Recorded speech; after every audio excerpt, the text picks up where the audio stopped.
Hello all welcome to my channel. అందరూ ఎలా ఉన్నారు? ఈరోజు మన వీడియోలో ఇప్పితో నూడిల్స్ ఎలా తయారు చేసుకోవాలో చూద్దాం. ఇది చాలా టేస్టీగా ఉంటుందండి. పిల్లలు అలాగే బ్యాచిలర్స్ ఎవరైనా సరే చేసుకోవచ్చు, ఈజీగా చేసేసుకోవచ్చు. సో ఎలా చేయాలో చూసేద్దాం వచ్చేయండి. సో నేను ముందుగా దీంట్లోకి క్యాబేజీ, క్యారెట్ అలాగే బీన్స్, పచ్చిమిర్చి, కరివేపాకు అలాగే ఉల్లిపాయలు, కొత్తిమీర తీసుకున్నానండి. మీ దగ్గర ఉంటే ఇవన్నీ వేసేసుకోండి, లేకపోతే నార్మల్గా కూడా చేసుకోవచ్చు. ఓన్లీ క్యారెట్, క్యాబేజీతో కూడా చేసుకోవచ్చు.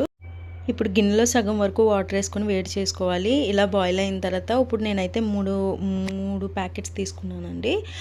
నాకైతే అవి సరిపోతాయి. మీ ఇంకా క్వాంటిటీ కావాలనుకుంటే కనుక నీళ్ళు ఎక్కువ వేసుకొని మ్యాగీ అనేది ఇంకెక్కువ తీసుకోవచ్చు. ఇప్పుడు ఇందులో కొంచెం ఉప్పు, ఆయిల్ వేసేసుకొని ఉడికించుకోవాలి. దగ్గరుండి ఉడికించుకోవాలండి, లేదంటే మళ్ళీ మెత్తగా అయిపోతాయి. మనకి ఆయిల్ వేసుకోవడం వల్ల ఏంటంటే ఒకదానికొకటి అతుక్కోకుండా ఉంటుంది. సో ఇప్పుడు వేరే గిన్నెలోకి ట్రాన్స్ఫర్ చేసేసుకుని ఒక గ్లాస్ చన్నీళ్ళు వేయండి. చన్నీళ్ళు వేయడం వల్ల మనకి ఏంటంటే చూసారా నూడిల్స్ అనేవి ఎంత పొడి పొడిగా వచ్చాయో.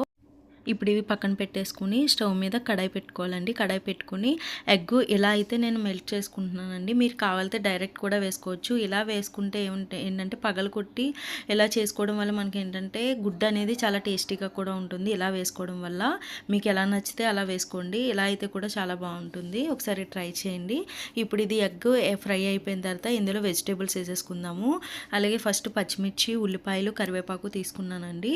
ఇవి కొంచెం వేగిపోయిన తర్వాత మనకి క్యాబేజీ, క్యారెట్, క్యాప్సికమ్ అన్నీ వేసేసుకుందాము. మీరు ఇవి నార్మల్గా కూడా చేసుకోవచ్చండి. ఇప్పి నూడిల్స్ అనే కాదు, మీరు ఏ నూడిల్స్నైనా మామూలుగా ఇలా ట్రై చేయొచ్చు. వెజిటేబుల్ నూడిల్స్ అని, ఎగ్ నూడిల్స్ అని, చికెన్ నూడిల్స్ కూడా చేసుకోవచ్చు. ఇందులో ఇదే ప్రాసెస్ అండి. ఇప్పుడు వీటిని బాగా ఫ్రై చేసేసుకోవాలి. మరీ ఎక్కువ ఫ్రై చేయకండి. వెజిటేబుల్స్ అనేవి ఇవి క్యారెట్ అనేది క్యాప్సికమ్ అయినా, క్యారెట్ అయినా, క్యాబేజీ అయినా ఎక్కువ ఫ్రై చేసుకుంటే అంత టేస్ట్ ఉండవు, క్రంచీగా ఉండవు.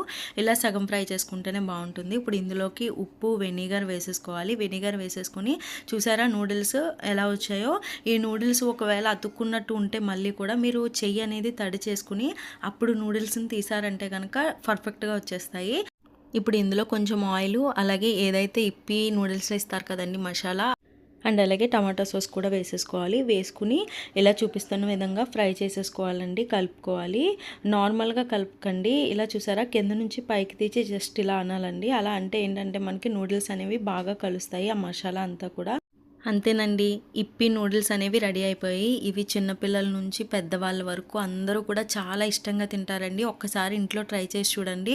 అండ్ అలాగే ముఖ్యంగా బ్యాచిలర్స్ మనకి ఎప్పుడైనా వాళ్ళు ఇంట్లో చేసుకోవాలి, రూమ్స్లో చేసుకోవాలి అనుకున్నప్పుడు ఇలా తెచ్చుకుని చేసుకున్నారంటే బయట కన్నా చాలా టేస్టీగా ఉంటుందండి. ఒకసారి మీరు ట్రై చేసి ఎలా వచ్చిందో కామెంట్లో చెప్పండి. ఈ వీడియో అయితే మీకు నచ్చిందని అనుకుంటున్నాను. నచ్చితే లైక్ చేయండి, షేర్ చేయండి, సబ్స్క్రైబ్ చేయండి. Thank you all. Bye bye.